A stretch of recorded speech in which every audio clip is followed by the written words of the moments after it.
again. Feed me!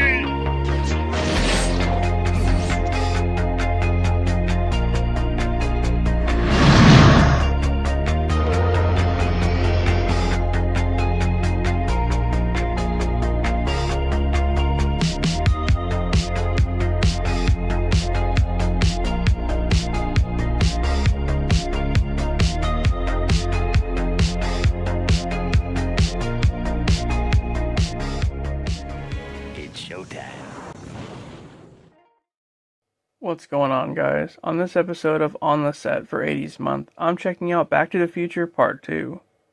This one picks up directly after the events of the previous film. Marty has just returned from 1955. All of a sudden, Doc shows up and tells him that he and Jennifer have to go into the future to save their kids. As they leave in the DeLorean, Biff witnesses the car lift into the air, so that's probably not good. Anyway, they arrive in 2015. Doc tells Marty that his son, Marty Jr., is in trouble with the police for helping Biff's grandson Griff in a robbery, which is an event that eventually screws up the McFly family. So Marty ends up switching places with Marty Jr. and denies Griff's offer to help. Following this, Griff and his crew chase Marty through town, in a very similar scene to the first movie, except this time, instead of a skateboard, he's on a hoverboard. Hey, stop! Little girl, stop! Look, I need to borrow your hoverboard. Where is he? Here. There!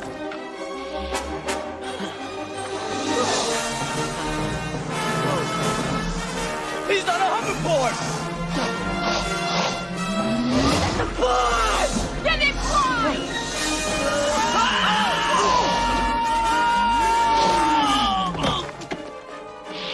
Get him!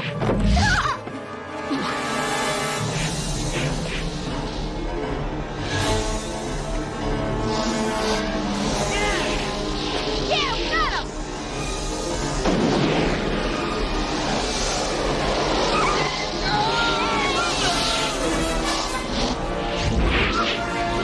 Something very familiar about all this. Marty finds a sports almanac that has the results of every major sporting event from 1950 to 2000, and Doc warns him against using it for profit. Just then, the police discover Jennifer in an alley, thinking that she's the Jennifer from 2015, so they just proceed to take her back home.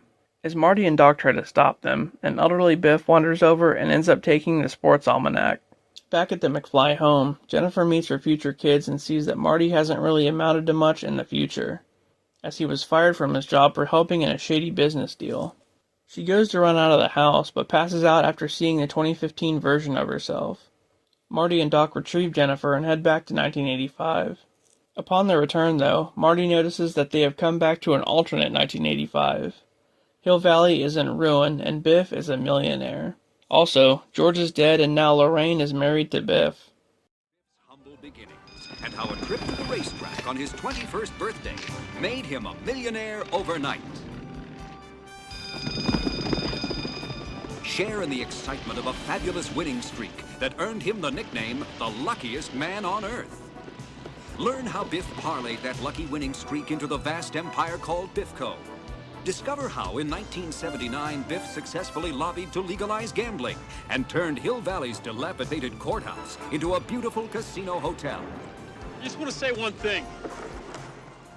God bless America. Meet the women who shared in his passion as he searched for true love. And relive Biff's happiest moment as in 1973 he realized his lifelong romantic dream by marrying his high school sweetheart, Lorraine Baines McFly. Third time's a charm.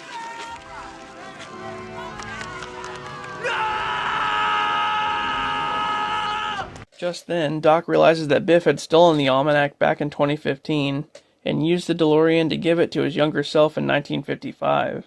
So now, they have to go back to 1955 yet again and steal it back. Terrific. You see this book? This book tells the future. Tells the results of every major sports event till the end of the century. Football, baseball, horse races, boxing. The information in here is worth millions, and I'm giving it to you. Well, that's very nice. Thank you very much. Now, why don't you make like a tree and get out of here? It's Leave, you idiot. Make like a tree and leave. You sound like a damn fool when you say it wrong. All right, then, leave! And take your book with you. Don't you get it? You could make a fortune with this book. Let me show you. Yard line, UCLA trails 17-16. It's 4th and 11 with only 18 seconds left in this game. I'd say it's all over for UCLA. Bet you $1,000,000 UCLA wins at 19-17. What are you, deaf, old man? He just said it was over. You lost. Oh, yeah? Here comes Decker with a kick. It's up. It looks good, folks. It looks very good.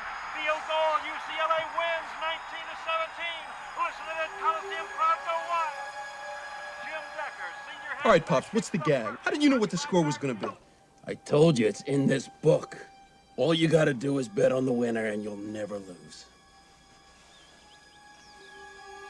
This part of the movie is pretty cool because most of the scenes play out exactly like they did in the first movie, but now there are two Martys in 1955.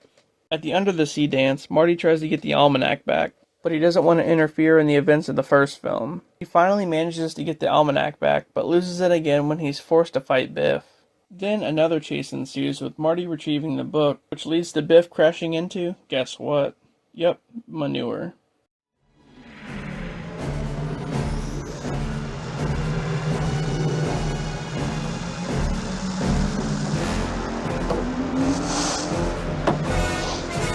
Valley and all of Hill County.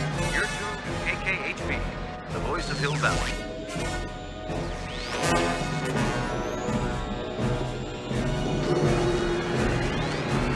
Turning to community calendar, the Hill Valley Women's Club Bake Sale will be held tomorrow afternoon from 2 to 5 at the Community Center on Forest Road. For you sports fans out there was a lot of action today in college football. Here's what happens in the top 10. UCLA narrowly defeated Washington 19-17. Michigan State crushed Minnesota 42-14. Ohio State beat Iowa 20-10. Michigan blanked Indiana 30-0.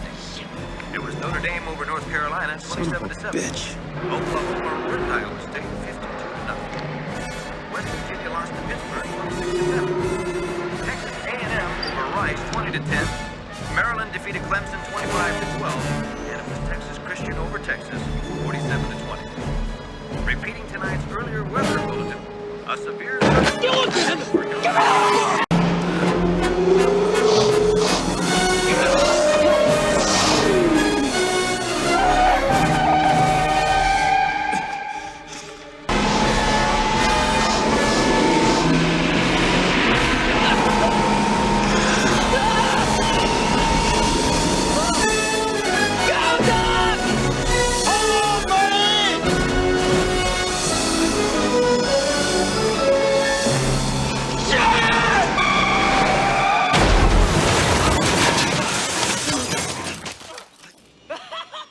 After getting it back, Marty burns the almanac, bringing everything back to normal. But just then, the DeLorean gets struck by lightning, sending Doc back to 1885, leaving Marty stranded. He runs over and finds the 1955 dog right after he helped Marty return to 1985, and the sight of Marty causes Doc to pass out. The end. This one was just as good as the first movie. I mean, it's a true classic. Biff used the almanac to get rich and famous in the future. It was cool seeing Marty go back to 1955 again and tiptoe around his other version. Ultimately, though, things worked out, didn't they? This was Back to the Future Part 2. Thanks for watching, guys, and I'll see you later.